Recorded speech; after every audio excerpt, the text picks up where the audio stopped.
His daughter found him this morning looking like he is now. Called the ambulance. That's terrible. What do you reckon's going on? And he's possibly gone into a high output cardiac failure. Pain? So we're going to drop the bicarb in, then I'm going to drop the drugs in. I don't know when we put him to sleep that he'll ever wake up again. There's a good chance Suriati's going to die today. Okay, go. You were by my side, came to my aid. Look inside my eyes and help me try to ease the pain. You're my lifeline, tell me it's gonna be right. You're my lifeline, reach out your hand, take mine. Very worried for you, my friend. The bone's been smashed to bits. He's actually stopped breathing. Help me, please save me right now. Without intervention, he's likely to die. That's better. I need you to save me now.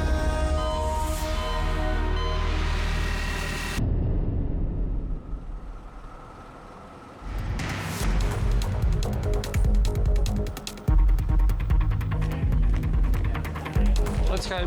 Veteran emergency doctor Jonathan Papson is working as Epic today, Where's our 6? which means emergency physician in charge. Oh, what are you doing now? Are you busy? And in a busy ED, there's one thing everyone wants. Coffee? The others have gone, so... Haven't got me. Desperate.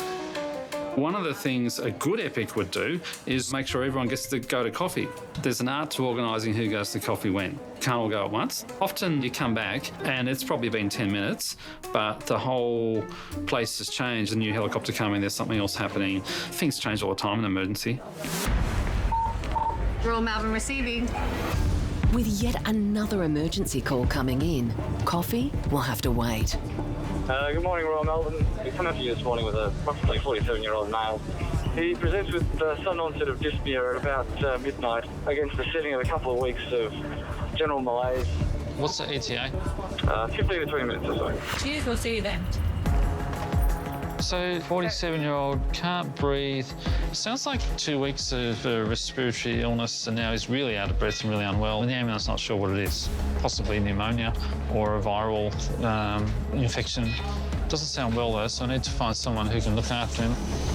Dr. Jonathan hands the case to trusted colleague, emergency Dr. Michael Dunn, who's been on the front line in ED for the past 8 years.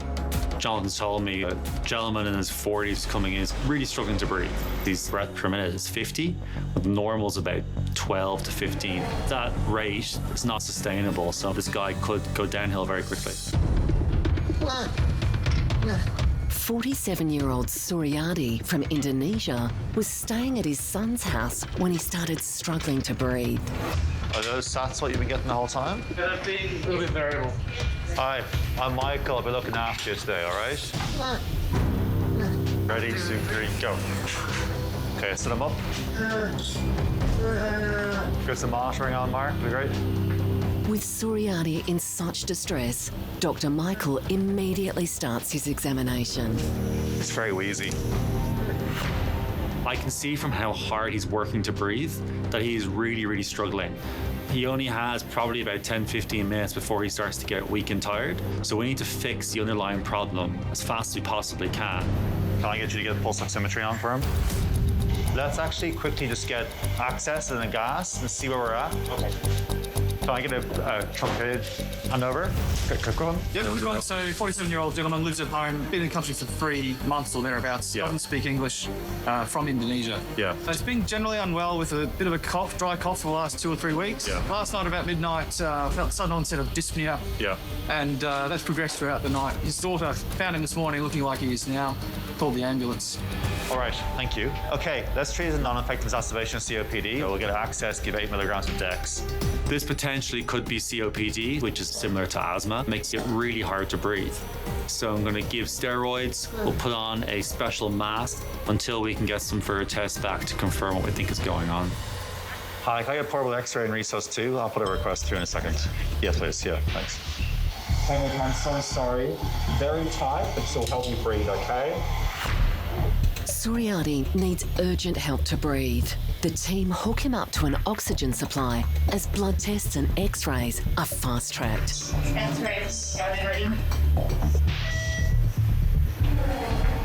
got pneumonia there, isn't he? On the right side. When I see the x-ray, the first thing I'm thinking is this looks like pneumonia. And it might be driving all this, or it could just be another symptom of a more sinister process. Is he febrile with us? 37.2. 37.2. So we'll bring in pressure support a bit. That's a bit too high, probably. Dr. Michael is waiting for the blood results to help him understand what's going on. Michael, I've got a pH of 6.9, hemoglobin of 76, I think it was. Temp 21. Jesus. 21. One of the blood tests we get back is a lactate, which is really a marker of how sick you are. Normally it's 1, maybe 2, and Suriati's level is 21. He is minutes to hours away from death. We really need to figure out what's going on. There's a good chance Suriati's going to die today.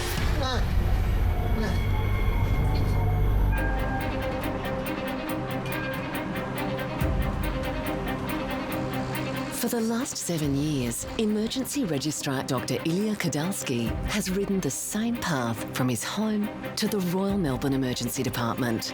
My ride to work is on a nice bike path most of the way. There are a tram line that makes you break out in a cold sweat occasionally, but it's mostly a really invigorating way to start the day, and I arrive to work energized for a busy day. Ready, set, go.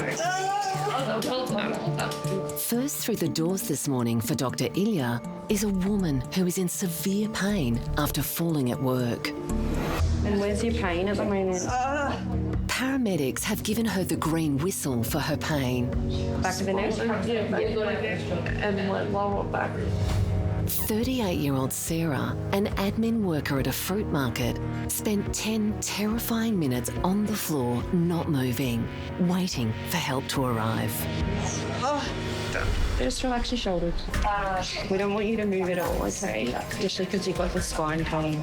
This is Sarah. On the way to work, she was walking in and there was a puddle on the floor and she has slipped. Since she's fallen, she'd had considerable C-spine tenderness with no movement of her neck at all, with a left-sided altered sensation. Pain and tingling down her left side. Good morning, Sarah. My name's Ilya. I'm one of the emergency doctors. Where are you sore at the moment? Just right in the middle of my spine, to the left side as well, and just one lower back. Have you got a neck ache? My neck is very sore. Sarah has experienced this pain before. So I had spinal surgery a year ago. Just a lot of pain, and then I won't have to operate again. You're going to be okay. We're going to check everything for you, all right? Yeah, I just don't want to have to go through it again. That's all. Sarah's had a very long history with pain in her neck and spine. She's had 2 spinal operations, and she's gone through a long and hard process of recovering. To have to face that again would be very daunting. Let's get you some more painkillers. Sarah was just starting work this morning when the accident happened. Did you hit your head on the way down or on the floor? Or? It was more my shoulder, trying to brace myself. Oh, okay. You mostly landed on the shoulder. The neck and the shoulder, yeah. Do you feel me touch you on these sides? Yeah. Dr. Ilya is looking for any loss of sensation that would indicate nerve damage. Feel me touch you here? Yeah. What about on the inside of your arm here? Do you feel that? Are you touching me now? Yeah. You don't feel this at all? No. Do you feel this? It's okay. We've got some slightly altered sensation, C8 and T1 on the left side. She doesn't feel it all, so just try a bit of pinprick. Sarah can't feel the areas of her body that I'm touching, so I'm getting a pinprick to check for sharp sensation. Do you feel a sharp stabbing here? So are you touching? Yeah. Do you feel a sharp stabbing here? For Sarah, who is still recovering from major spinal surgery last year, this fall could have life-changing consequences. What about there? Feel a sharp stabbing there? It's okay. That's okay.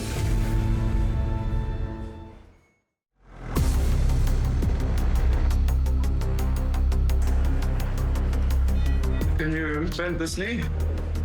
Bend this knee. Bend this knee. Only a year after having neck surgery, 38-year-old Sarah has slipped and fallen hard onto a cement floor. Dr. Ilya is worried she may have done more damage to her neck and spine. It's quite sore, isn't it? Yeah. But it's harder to move because of the pain. Yeah. And you've got a lot of pain in your back? Yeah. We're giving you some painkillers. We'll slowly start working. We need to have a look at your back as well, okay? Yeah. So we're going to roll you over to the side like a log. I'm just going to hold your head nice and still. Okay. Yep. You look cold. I'm freezing. Yeah, you get a warm blanket. Okay. Take a deep breath. All right, on my count, 1, 2, 3. Oh, here you go. Do you feel me pressing up here? Yeah. Is that sore? Yep. Is this sore? Yep.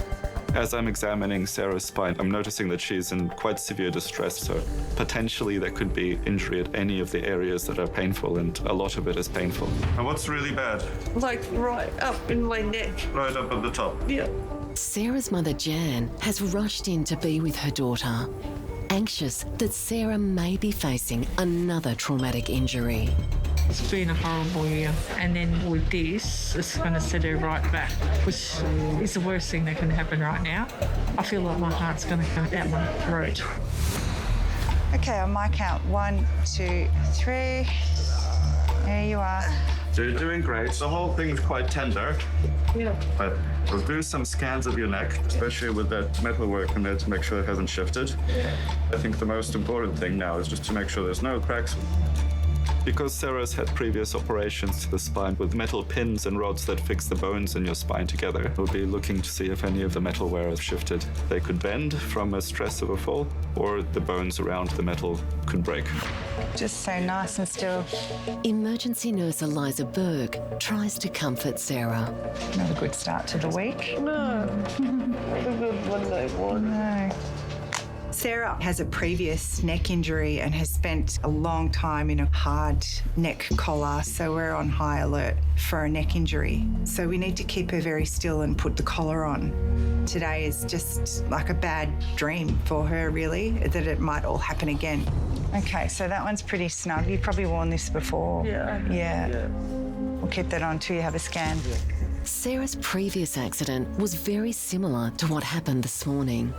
I was actually in Bali, just having my morning shower, and I slipped and I went straight into the concrete wall. I had to get an emergency flight home. It was a millimetre away from becoming a paraplegic, and it's pretty scary. She now faces the devastating possibility that the CT scan will show another serious neck injury. How you going, Sarah? Ready to go?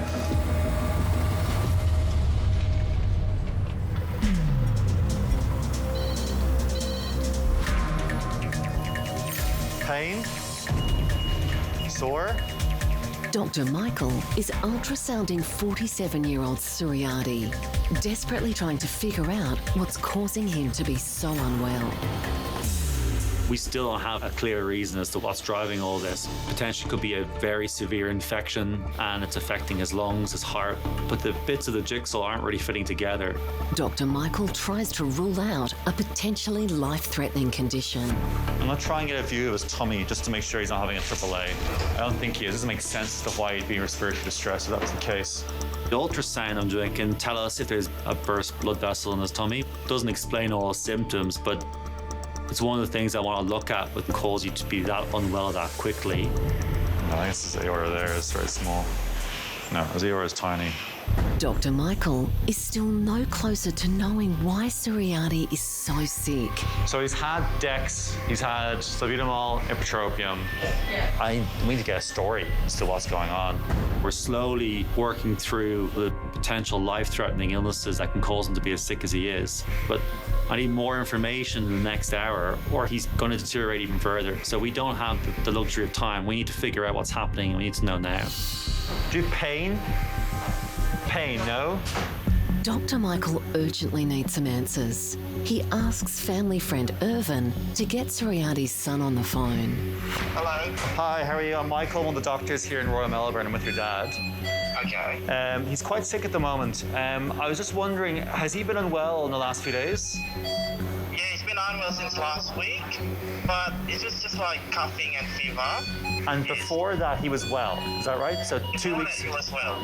Are you coming in to hospital? Yes, I'm picking up my mum right now. I'm now get to hospital probably like in half an hour. Okay, perfect. I'll see you when you get here, okay? I'll see you. Thank you. Thank you. Thanks. Bye. We're no closer really at this point to figuring out what's going on. So it's really about keeping him from getting worse until we have answers. He is easily one of the sickest patients I've seen, and by far the sickest patient in the ED at this point in time.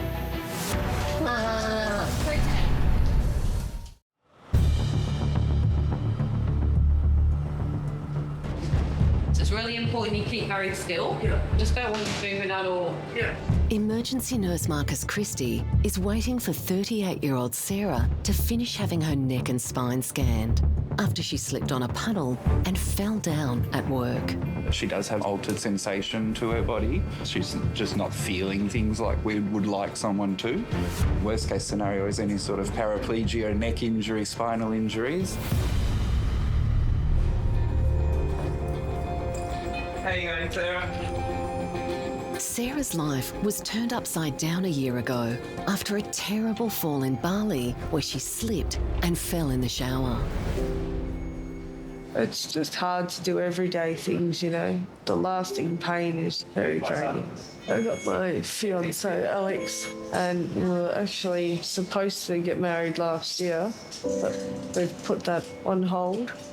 Dr. Ilya now has the CT scan results. So you can see all the vertebrae running down, and over here there's been some metal work that's showing up really bright and white and some screws holding these bones together. I don't see any cracks in the bones. I don't see any bend in the metal. I don't see any shifts. And looking at sort of the columns of the spine, everything looks like it's lining up okay. That's great news. Dr. Ilya can finally reassure Sarah. The scans look great. There's no broken bones. All the metalware and bits and pieces all look perfectly aligned. So I haven't done any damage there. What about the sensation and the strength and all that? Yeah, I just feel a little bit weak on the left side. Sarah's feeling is coming back. But everything's looking pretty good so far, and you're making good progress.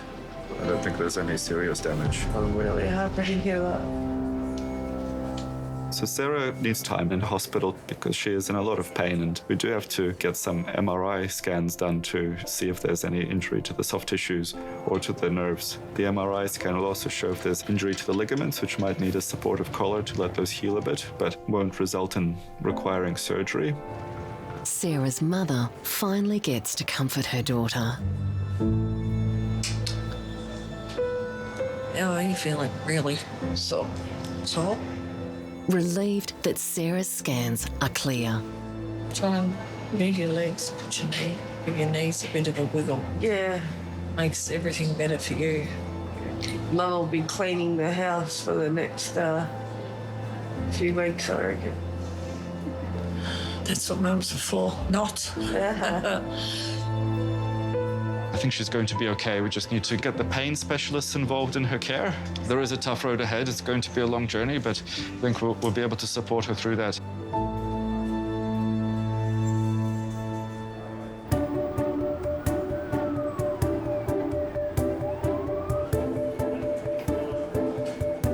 You gonna come run with me next year? I do need to get back into it, so Yeah. you just keep on motivating me to do so, and I reckon I'll join you. Emergency Dr. Michelle Thornhill is on a recruitment drive and has emergency Dr. Bjorn Macon in her sights. You don't have to try to break any records, just, you know. I'm an insanely competitive person, you know. Definitely on a mission to get as many people as I can to join me in my running quest for fitness. Running is a really good way to build up your endurance, to power through even when it gets tough. And Dr. Michelle's day is about to get very busy with her first trauma case on the way. It's a young boy coming from a motorbike, jump and fall on the jump. Sounds like pain might be an issue. The team is expecting an air ambulance carrying a young motorbike rider who's had a terrible crash. They've probably been giving fentanyl. We can give some more if needed. We have a young man coming in who's come off his dirt bike. This really sets alarm bells off because these dirt bike incidents can be quite catastrophic. So we just need to be really vigilant for some severe injuries. All right, helicopter is on the roof. The patient is 16-year-old Connor, who was taking a jump on his dirt bike at a motocross track when the accident happened. Right, he's here. Hello, guys, welcome. So this is Connor. Hi, Connor. I'm Michelle, one of the emergency doctors. We'll just get you over to the bed, and the ambulance guys are going to tell us the story. Okay. Before Connor can even be moved onto the ED bed, the team must get his pain under control. I'm just going to give it a little bit more. So your shoulder's sore? Yeah. All right, 1, 2, 3. You're doing great. You're doing well, mate. All right, we're going to come across on 3. Yep. 1, 2, 3.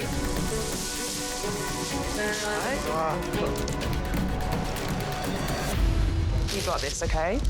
Can you help me with that blood pressure? Just worried about your shoulder. Sorry, mate.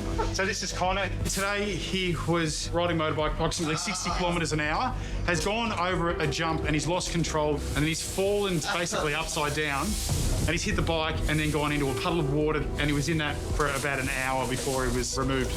Past medical history is shoulder dislocations. Connor has had shoulder problems for the last few years. It actually occurred this morning whilst he was riding the motorbike at the motorbike track.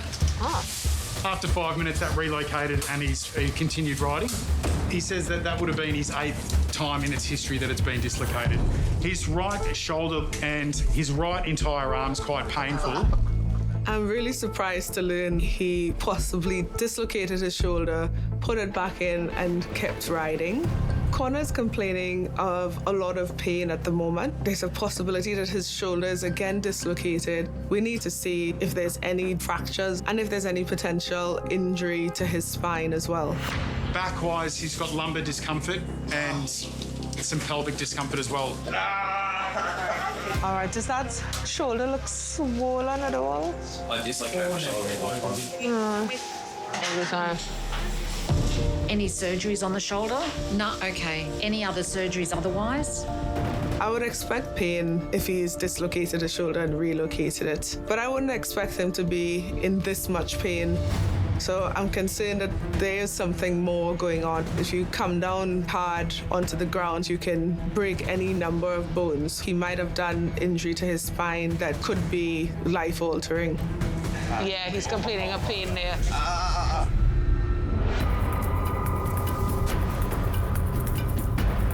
Little injection, okay? Little injection.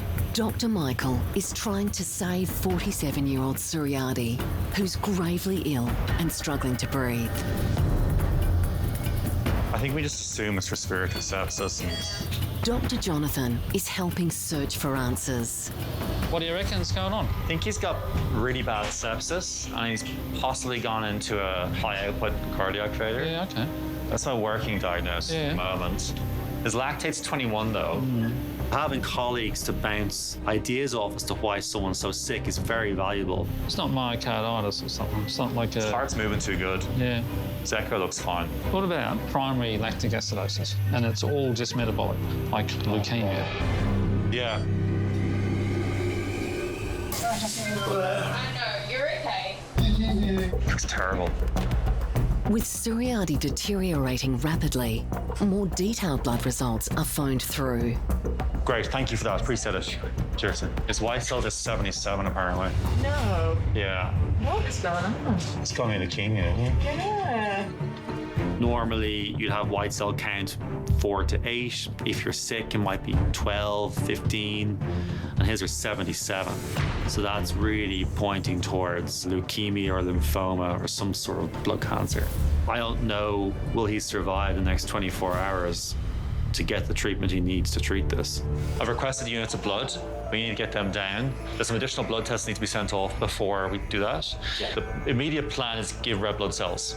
As the team prepare to give blood, Suryati's wife, Novalita, and his son, Rafa, have made it to the hospital. Hello. Hi, Michael. Nice to meet you. He's very, very sick. His white cells, which is the cells in the body that fight infection, are very, very high. Higher than we'd ever expect them to be. And we're doing some additional tests to figure out why that might be, and is there a problem with his blood that's causing him to be this unwell. Normally when someone's very sick, I like to be able to take my time with the family, but given how sick Suryati is, I don't have the luxury of time, and nor do the family. So I want to let them know he may have very limited time left. We'll have more answers soon, but at the moment, he's very, very sick. Probably one of the sickest people in the hospital at the moment. The team know that Suryati won't survive much longer without intervention. I think he's going to end up being tubed. He's going to tire out, isn't he? He's going to tire, yeah. They urgently need to put him to sleep and take over his breathing. Give me a yell if you want help. Yeah. The worry with intubating is that when you stop someone breathing, even for the minute to put the tube in, that's a very high risk time where their heart can give out. I don't know if when we put the tube in and put him to sleep that he'll ever wake up again.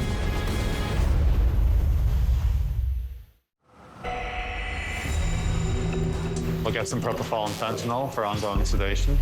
Dr. Michael and the team are trying to save the life of 47-year-old Suryati, who may have leukemia. Have you said goodbye to him, spoken to him?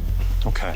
The hematologist will take you to a quieter room. Just rest assured he's been looked after very well, okay? They urgently need to put in a breathing tube to keep him alive. So I'm going to drop the bicarb in, then I'm going to drop the drugs in. For such a risky procedure, Dr. Jonathan steps in to assist. Then we're going to lay him flat, right? You're going to tube, and then we're going to just hyperventilate and try and match the breathing.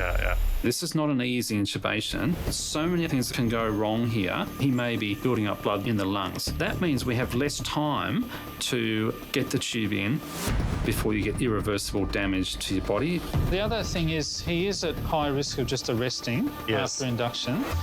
Can you draw me up some 1 milligrams of adrenaline?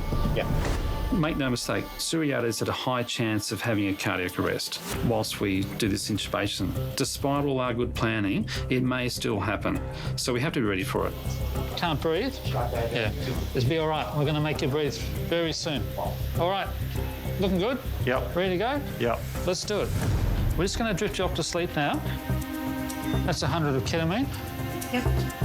That's 100 of rockuranium. Let's flatten. Let's go back. All right. Let's go, Thomas. 1, 2, 3. Right, let's put pillow under head. Can you do it from there, Michael? Jonathan's role is to give the drugs that put Suryati asleep, but also keep an eye on his blood pressure and heart rate and oxygen levels, where my role is to get the tube in and get it in as quickly as possible. That's 30 seconds post-rock. Breathe. 45 seconds. Someone's as sick as Suryati, you have no time. I have less than a minute to get that tube in, or things will go south. Nice and fast, keep going. Boom, boom, boom, boom. Ventilate. And that's a minute post-rock. Okay, go. Let's go. Suction.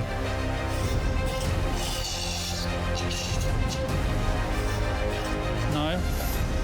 How's that? Bougie in. All right, bougie through the hole. Beautiful. You're in the spot. It's all looking good, Michael. Airway is good, so I'll call for a chest X-ray. Please, But it sounds like the tube's in the right spot. He's really critically unwell, this guy, but it's touch and go. He could still arrest any moment. We're doing everything we can to stop that, obviously. With Suryati now on a breathing machine, but still dangerously unstable, Dr. Michael keeps a close eye as they prepare to move him to ICU. When Suryati hits ICU, they will continue to monitor his blood pressure, his breathing, and as soon as possible, commence him on some form of chemotherapy to try and treat the cancer we think he has. I'm happy to go if you guys are happy to sort of help us get to the lift. Yeah. Even though we've done everything we possibly can in ED, I still feel a little bit disheartened because there's a high probability he's not going to survive this. Only time will tell, but hopefully he pulls through.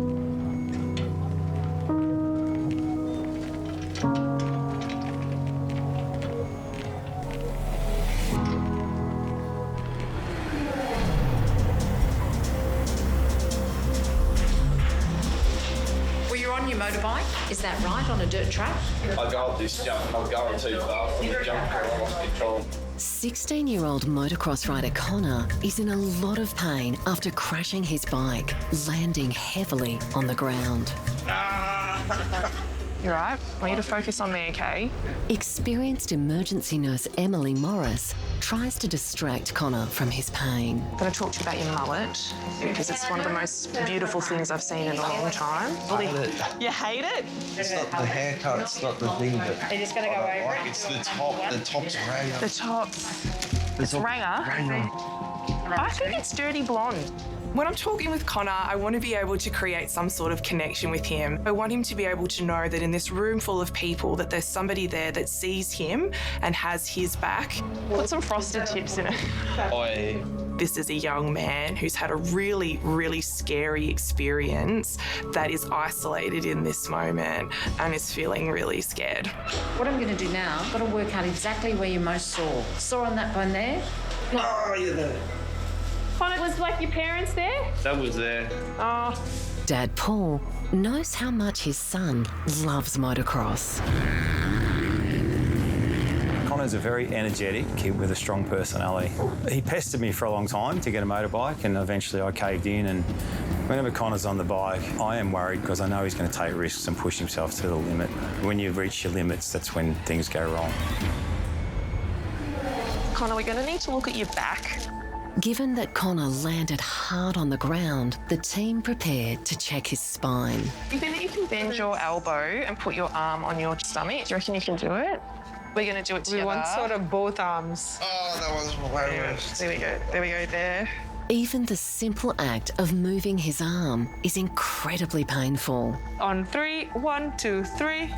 Good job, mate.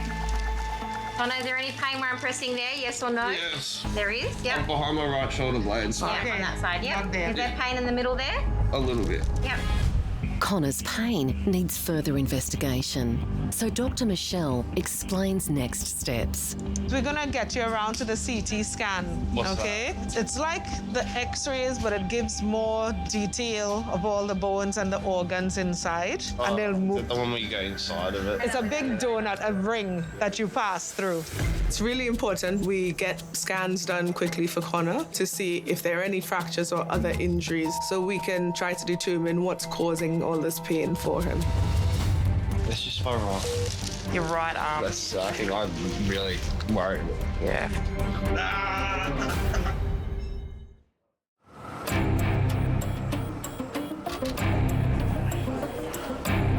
Okay, so we're going to take you around for a CT scan now. Yeah. All right. Nurse Emily is staying by 16-year-old Connor's side as he heads for a CT scan after he crashed his dirt bike on a jump. The pain's coming back? Yeah. We'll get you some more pain relief. My name's Annie. I'm going to do your CT scan. Got to keep your head nice and still, okay? He's sore? I think he's a bit scared. Dr. Michelle is waiting anxiously to see Connor's CT results as they come through. Connor's main issue is his shoulder pain. Worst case scenario, Connor has major injury to that shoulder with inability to ride his motorbike again. Lucky for him, nothing's dislocated, and it doesn't look like anything is fractured either. I am a bit surprised that there's nothing obviously wrong. I think Connor's pain is mainly due to what we call soft tissue injury, which can heal 100%. We do say that young people tend to bounce, so maybe, this was his lucky strike. Hello. Connor's dad, Paul, arrives after a 2-hour drive from country Victoria. Hi, mate. Finally made it. Dr. Michelle now has the news Connor's been waiting to hear. Hi, Connor, I'm back. I have some very good news for you. No broken bones. No broken bones that I could see. The reports on your arms, I can't see anything. The parts I was wearing. Exactly. Connor goes 5 meters up in the air and falls flat on his back into a puddle. And amazingly, he's come out relatively unscathed. It is somewhat of a miracle. Just relax for a second. Next for Connor is he gets admitted to the hospital. He might stay a couple days, but I don't think it'll be too long. Probably no work or play for a bit either. Despite Dr. Michelle's advice, Connor has only one thing on his mind. Don't tell the hospital, but I reckon I'll be back on the bike on Tuesday. So, it'll be good.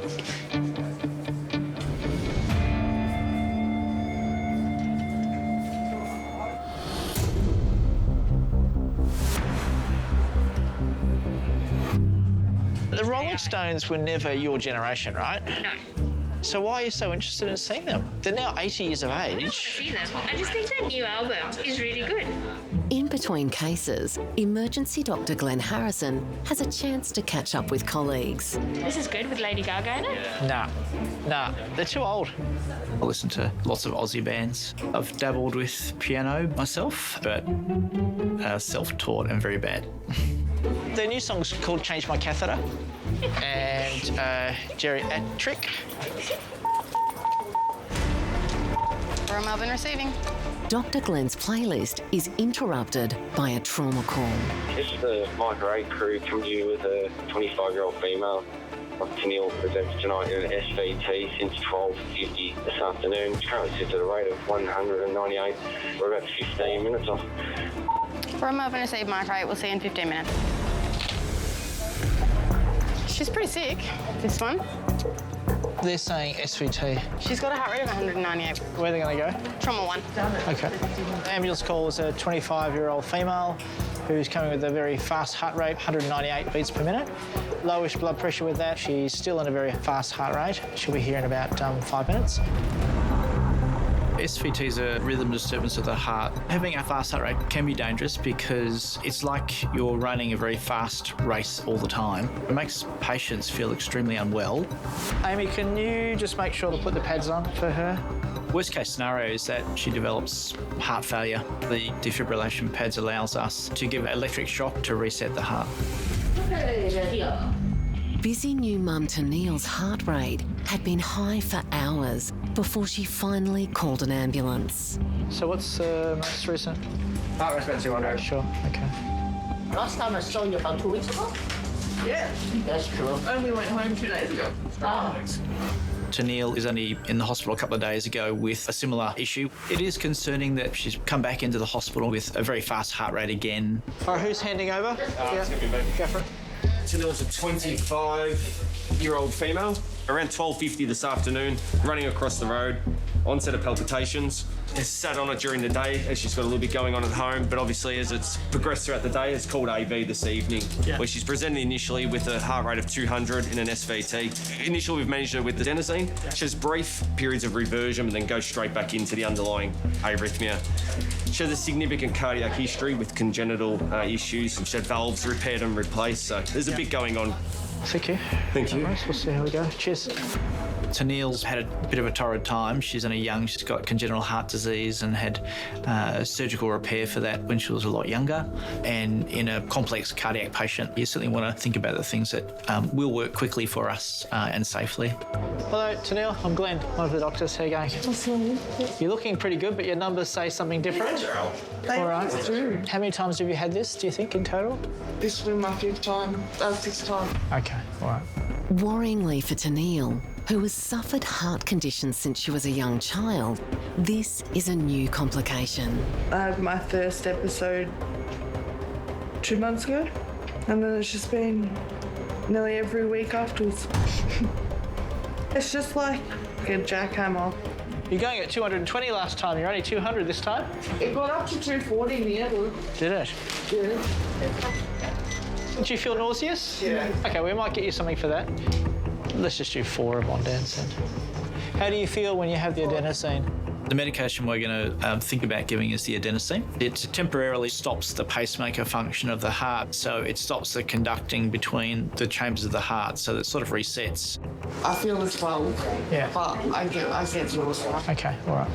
Because I'm probably going to look to give you 18. So just ask you to have some, deep breaths through it. It doesn't last too long overall. The next step for her is actually to give her, a higher dose of that same medicine. This medicine is going to make you feel pretty terrible. Chest heaviness, shortness of breath, or just feeling anxious and sweaty. It's actually quite uncomfortable for patients.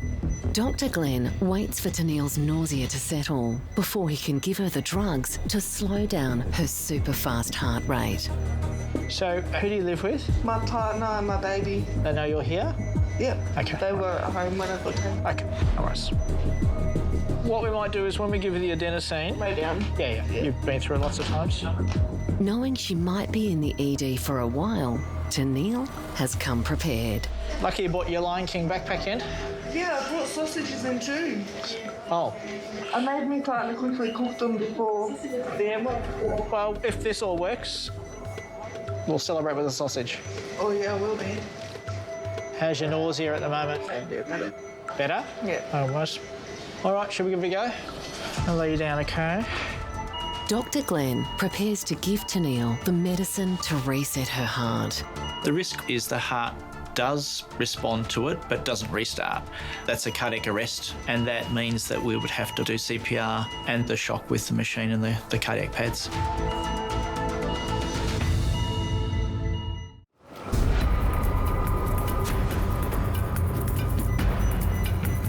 You ready? As ready as you are. In Trauma 1, Dr. Glenn is giving young mum Tennille a powerful drug to try and reset her heart back into a normal rhythm. Okay, that's in. You'll be feeling it soon. Yeah, just take some deep breaths, big, slow, deep breaths. We would expect that medication to be into the vascular compartment, getting to the heart really, really quickly. She'll have some symptoms of feeling a little bit uncomfortable, usually within 15 or 20 seconds. Yep, Yep, nice deep breaths, well done.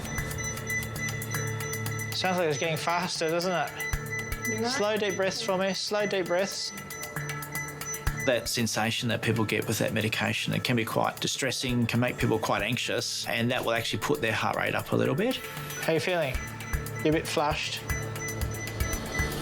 It's always a difficult time frame between giving the medication, watching the patient and hoping that that heart resets.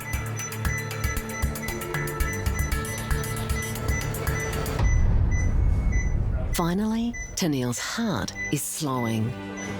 I don't feel it anymore, so... Okay. Definitely work. We'll switch up a little bit in the next minute or so, okay? Make sure your blood pressure's all right. All right? Good on you, well done. Thank you.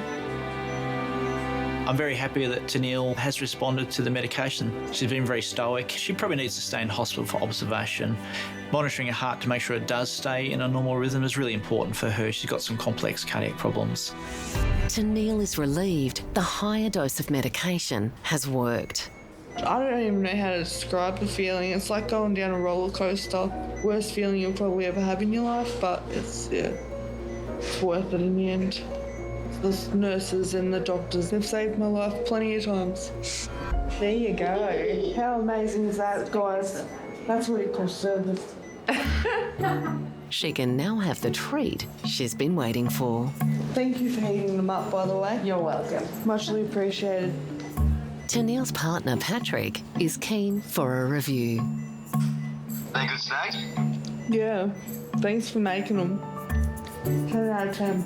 Tennille will stay in ED for observation and then move up to the ward. 16-year-old Connor arrived to ED after crashing his dirt bike on a jump. Yeah, he's completing a pain there. I'm really surprised to learn he dislocated his shoulder, put it back in, and kept riding. Connor, is there any pain where I'm pressing there? Yes or no? Yes. Luckily, CT scans revealed that Connor had no broken bones, but did need to rest his shoulder and stay off his bike. Probably no work or play for a bit.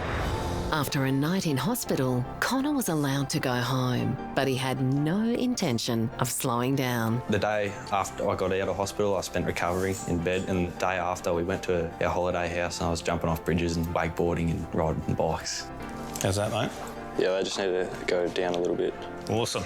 Connor knows exactly what his future holds. 100% I'm going to keep riding competitively. It's been my passion for a few years now and I love it more than anything. It's the best feeling ever. And is prepared for the risks. I'm not worried about having another accident because I know that comes with the sport. I don't know any great riders that haven't had pretty bad crashes in their lives, so I know that it's going to come again. I was told I'm lucky to not be in a wheelchair, paralysed, so I feel pretty lucky. Admin worker Sarah was rushed to hospital after she slipped and fell at work. And where's your pain at the moment? And my lower back. Sarah was terrified she may have re-injured herself after a similar fall last year. I was actually in Bali and I slipped and I went straight into the concrete wall. It was a millimetre away from becoming a paraplegic. After extensive scans to check her neck and spine, Dr. Ilya was able to give Sarah the good news. The scans look great. There's no broken bones. 3 days later, Sarah's feeling much better and excited to be heading home. The first thing I'm going to do is hug my cat and then probably kiss my fiancé. Should probably do it the other way around, shouldn't I? An MRI showed torn ligaments, so Sarah will have to wear a neck brace for the next 6 weeks. Been through worse and I'll get through it. All right, you look after yourself. That's okay. Take care. Appreciate it. The staff here are amazing. Royal Melbourne Hospital. Couldn't have done it without you. Thank you. What's your readings? It's just like a jackhammer. New mum Tennille arrived back into hospital with a racing heart. Last time I saw you about 2 weeks ago? Yeah. That's true. I only went home 2 days ago. Dr. Glenn worried she could go into heart failure. Amy, can you just make sure to put the pads on for her? Tennille was given a powerful medicine that successfully reset her heart to a normal rate. Yep, good on you, well done. Tennille was kept in overnight and went home the next day with plans to see the cardiology team for further investigation. 47-year-old Suriati arrived in ED struggling to breathe. Pain? Sore? Dr. Michael feared he would not be able to save him. Lifetime 21? Jesus. Blood tests revealed he could have leukemia and was only hours away from dying. He is easily one of the sickest patients I've seen, and by far the sickest patient in the ED at this point in time.